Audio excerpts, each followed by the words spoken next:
పేదవాడిని దోసేయడానికి జగన్మోహన్ రెడ్డి ప్రభుత్వం రంగరాజుకి నాయకత్వంలో ఈ రాష్ట్రంలో జగన్మోహన్ రెడ్డి డ్యూటీ చేస్తుంటే రంగరాజు గారు ఇక్కడ బుజ్జి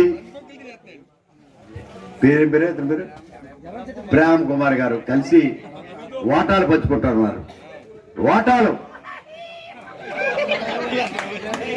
వాస్తవయ్యా, లేకపోతే నేనున్నాను. ఎప్పుడైనా అవినీతి జరిగితే ప్రశ్నించేవాడిని. ఎక్కడైనా జరిగితే తెలిసి తెలియకుండా జరుగుతూ ఉంటాయి, రాజకీయాలు జరుగుతున్న మాత్రం వాస్తవం. దాన్ని ప్రశ్నించేవాడిని, సరిదీసేవాడిని, దాన్ని మందలించేవాడిని. ఎక్కడైనా నష్టం వస్తే దాన్ని సరిచేసి పూటించండి చేసే కార్యక్రమాలు చేసేవాడిని. అది ప్రజాపతి యొక్క బాధ్యత, పెద్దవాడి యొక్క గౌరవం.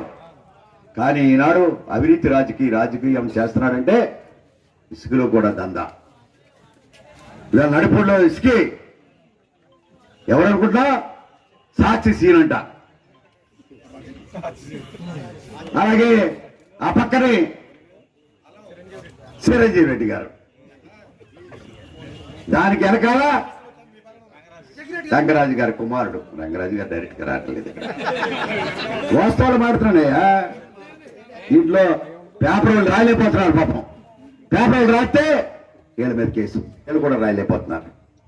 ఇక్కడ లూటీ చేసిన రాజు ఎవరంటే రంగరాజు. రంగరాజు ఎందుకు రంగరాజు అంటే రైస్ మిల్లర్స్ అధ్యక్షుడు. లూటీ ప్రతి 40 కేజీలకి 4 కేజీల నుంచి 6 కేజీలు లూటీ చేశారు.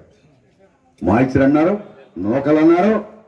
తద్వారా వారికి సంబంధించిన రైతులకు సంబంధించిన సుమారు 10 కేజీలు, 75 కేజీలకి 10 కేజీలు అంటే సుమారు 200 రూపాయలు. కేజీ 20 రూపాయలు చొప్పున 10 కేజీలకి 200 రూపాయలు చొప్పున చేసి ప్రతి ఎకరానికి 40 బత్తాలు పడితే 8,000 రూపాయలు ఇంటూ 10,000 రూపాయలు ఎకరానికి లూటీ చేసిన మహానాయకుడు రంగరాజు అని చెప్పడానికి వచ్చాం ఇక్కడికి. కాకపోతే రైతుల పక్షాన ఉండవలసిన రంగరాజు ఏమయ్యాడని అడుగుతున్నాం మేము. నువ్వు కాదని చెప్పు, ఎందుకు ప్రశ్నించలేకపోయావు? నువ్వు అధికార పార్టీ, మాలా ప్రతిపక్ష పార్టీ కదే. నీ ప్రభుత్వంలో నువ్వు ఒక వాటాదారుడివి.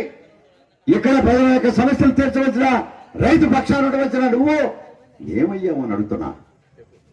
అంటే ఇక్కడ ఇళ్ల పట్టాలకి అవినీతిలో నీకు వాటా, రైతులు దోచుకుంటే దానికి వాటాదారుడుగా ఉన్నావు కనుకే నువ్వు ప్రశ్నించలేకపోతున్నావు. దానికి వాటాదారుడు నువ్వే అని చెప్పడానికి ఈ రచ్చబండ కార్యక్రమం ద్వారా మీకు బహిరంగంగా కాదని చెప్పండి. ఎక్కడికైనా చర్చకు సిద్ధమని చెప్తా ఉన్నాం. మీరు ఒకసారి చెప్పారు అక్కడ, నేను అవినీతిని నిరూపిస్తే నేను రాజకీయాలు సన్యాసం చేయాలి చెప్తా ఉన్నాం. అప్పుడే 2 సార్లు సవాల్ ఇచ్చినాం. ఆ సెంటర్లో రండి, బహిరంగ చర్చకి ఎప్పుడైనా డేట్ ఫిక్స్ చేయండి. వేదిక ప్లేస్ డిసైడ్ చేశాం, టైం డేట్ డిసైడ్ చేసుకోండి. మేము చర్చకు సిద్ధమని తెలుగుదేశం పార్టీ జనసేన తరఫున రంగరాజు గారి సవాలు విసురుతున్నాం. జనసేన ఒక వర్గానికి పీతాని నాయకత్వం, ఒక వర్గానికి జవాదోర నాయకత్వం. ఎక్కడ వచ్చాడా మేము?